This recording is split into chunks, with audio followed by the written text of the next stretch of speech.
Good morning students. आज हम third chapter start करने वाले हैं, indices and cube root. Indices यानी क्या?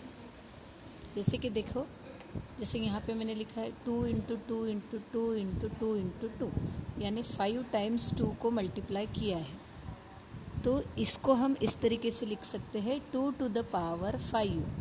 रीड कैसे करेंगे? 2 टू द पावर 5, यानी 5 टाइम्स 2 को मल्टीप्लाई करना है। सो ये जो 2 है इसको बोला जाएगा बेस, और ऊपर में जो 5 लिखा है उसको बोला जाता है इंडेक्स, डिग्री, पावर। ये सारे वर्ड होते हैं ऊपर लिखे हुए नंबर के लिए, और जो नंबर ये भी नीचे लिखा है वो है बेस। अब हम पढ़ेंगे laws of indices.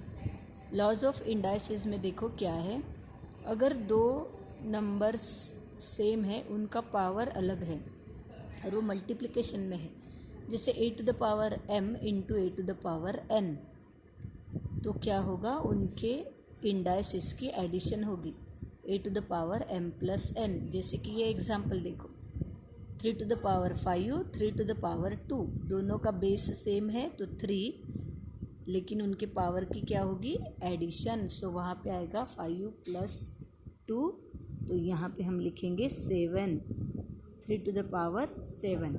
Second, a to the power m divided by a to the power n। जैसे इसमें मल्टीप्लिकेशन था, अब यहाँ पे डिवीजन है। डिवीजन अगर है तो क्या होगा? न्यूमरेटर का जो नंबर रहता है उसके इंडाइसेस में से डिनोमिनेटर के नंबर के इंडाइसेस को माइनस करना है। So a to the power m divided by a to the power n means a to the power m minus n। Example देखो, ये 3 to the power 7 divided by 3 to the power 9। इसका मतलब 3 to the power 7 upon 3 to the power 9 है, तो is equal to में आएगा 3 to the power 7 minus 9 is equal to 3 to the power क्या होगा? -2। सो यहाँ पे आएगा -2। -2 क्यों आएगा? क्योंकि 7 से 9 बड़ा है, 9 का साइन माइनस है, इसलिए 3 to the power -2 is the answer. फिर उसके बाद देखो, बेस दोनों के अलग है लेकिन पावर सेम है, तो वो पावर बढ़ जाएगा, a to the power m into b to the power m। Example देखो, ये यहाँ पे दिया है, हाँ, this is the example for that. Okay, 5 into 7 whole to the power 2, तो यहाँ पे हम लिखेंगे 5 to the power 2 into 7 to the power 2। उसके बाद next fourth one, a to the power 0 is equal to 1। किसी भी नंबर का पावर अगर 0 है तो आंसर 1 आता है। जैसे यहाँ लिखा है 5 टू द पावर 0, तो आंसर 1 आएगा। 10 ले लो, 100 ले लो, कौन सा भी नंबर लोगे और उसका पावर अगर 0 रहेगा तो आंसर 1 ही आएगा। उसके बाद ये देखो, a to the power -m, ये m के सामने का माइनस साइन अगर हटाना है तो उसका रेसिप्रोकल हो जाता है 1/am। 1/am को ऊपर लाना है तो ये a to the power -m हो जाएगा। जैसे कि यहाँ पे 5 टू द पावर -3 है, तो अगर माइनस हटाना है तो 1/5 टू द पावर 3 हो जाएगा।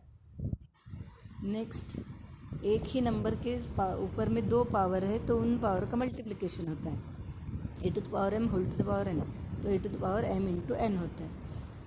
उसका एग्जाम्पल देखो, ये है a to the power 3 to the power 5, तो इन दोनों का मल्टीप्लिकेशन 5 4 ज़ा 20, तो यहाँ आएगा 3 टू द पावर 20।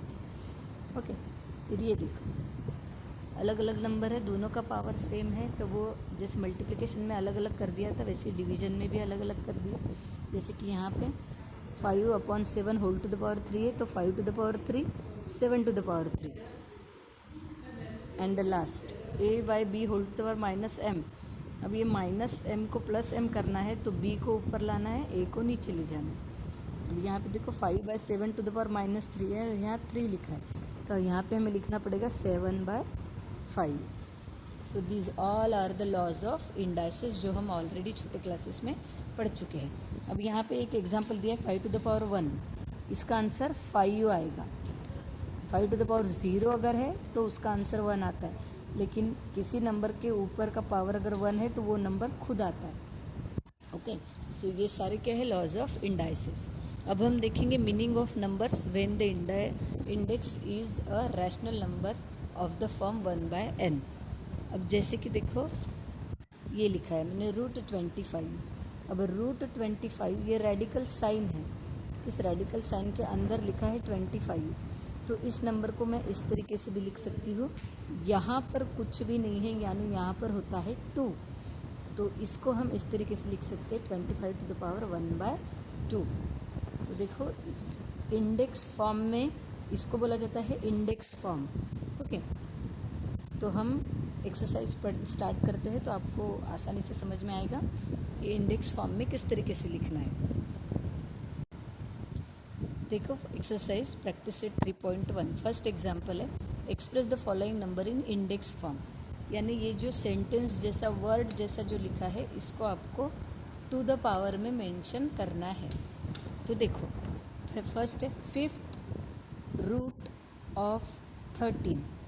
पहले तो देखो 5th बोला है तो 5 आएगा, रूट बोला है तो वो रेडिकल साइन आएगा, और किसका बोला है 13, तो अंदर क्या लिखेंगे 13। तो देखो किस तरीके से हम सॉल्व करेंगे। First 5th root of 13, so 5th बोला है इसलिए 5, रूट बोला है तो रूट का साइन, ऑफ 13 इसलिए अंदर 13, और इसी को हम कैसे लिखेंगे 13 टू द पावर 1/5। फिर 6th रूट ऑफ 9, इसलिए 6 रूट ऑफ 9, तो 9 टू द पावर 1/6, यहाँ का जो नंबर होता है उसको हम 1/, में लिखते हैं। Square root of 256, square root यानी क्या होता है, ये इस तरीके से यहाँ पे 2 रहेगा, यहाँ दिखेगा नहीं तो इसका मतलब वहाँ पे 2 है। Okay, so 256 to the power 1/2। यहाँ पे बहुत बच्चों ने गड़बड़ किए हैं, 1/4 लिखा है, वो 4th रूट हो गया 256 का। सो बी केयरफुल, आपने जो लिखा है वो पूरा चेक करो और सही ढंग से लिखो। फिर क्यूब रूट ऑफ 17, स्क्वायर बोला तो 2 आता है, क्यूब बोला तो 3 आता है, इसलिए 3 रूट ऑफ 17। सो ये हो गया cube root of 17, 17 to the power 1/3। 8th root of 100, 8 root of 100, therefore 100 to the power 1/8. Then last 7th root of 30, 7 root 30। Okay, तो ये हो जाएगा 30 टू द पावर 1/7। सो इस तरीके से इंडेक्स फॉर्म में लिखा जाता है।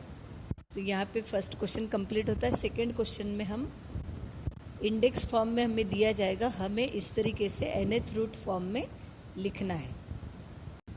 Second question, write in the form nth root of a, यानी ये जो इंडेक्स फॉर्म में दिया है इसको अब हमें इस तरीके से लिखना है। ओके, सो देखो 81 टू द पावर 1/4, यानी क्या होगा 4th रूट ऑफ 81।